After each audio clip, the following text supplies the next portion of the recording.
అలా నువ్వు విద్యా సంస్థల కోసం నువ్వు ఈ ప్రాంతంలో మాట్లాడుతా ఉన్నావు. ఈ ప్రాంత ప్రజాప్రతినిధులందరినీ అమాయకులు చేసి ఈ ప్రాంతాల్లో ఉన్న వాళ్ళందరూ కూడా మేము ఈ ప్రాంతం బాగుంటే బాగుంటాం, ఈ ప్రాంతంలో వచ్చే మా పిల్లలకు ఉపాధి వస్తుంది, మా కుటుంబాలు బాగుంటాయి, మా వ్యక్తులు బాగుంటారు, లేదా మా ప్రాంతం బాగుపడుతుందని చెప్పి మేము వచ్చి రాష్ట్ర స్థాయిలో నాయకత్వంలో ముఖ్యమంత్రి స్థాయిలో ఎవరైనా ఏదైనా చెప్తే కార్యక్రమం చేస్తాం. భోగాపురం విమానాశ్రయం వచ్చింది, 2700 ఎకరాలు వైఎస్ఆర్ సానుభూతి రైతులు స్వాధీనం చేస్తే ఆ ప్రాంతం అంతా అభివృద్ధి చెందితే మా ప్రాంతంలో ఈ ప్రాంతం వాళ్ళందరూ కూడా చదువుకున్న పిల్లలకు ఉపాధి కలుగుతున్న ఆశతో మేము కార్యక్రమాలు చేస్తాం. నీ కాలేజీలో 50 ఎకరాలు ఇస్తాం.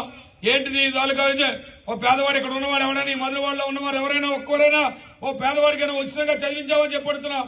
ఈ విశాఖ జిల్లాలో ఉత్తరాంధ్ర ప్రాంతంలో ఒక్కడికి నేను చదివించాను ఈ ప్రభుత్వంతో అని చెప్పావా? కనీసం ప్రభుత్వంతో ప్రాతినిధ్యం ఉందా అందులో? లేదే. నువ్వు ₹1,00,00,000 నీ మెడికల్ కాలేజ్ సీట్ కావాలంటే ₹1,00,00,000 డొనేషన్ కట్టాలా, నీ ఇంజనీరింగ్ కాలేజ్ సీట్ కావాలంటే ₹1,00,000 డొనేషన్ కట్టాలా, నీ లోపలికి వెళ్లాలంటే డొనేషన్ కట్టి లోపలికి వెళ్లాలా. అలాంటి నువ్వు ఇవాళ ఒక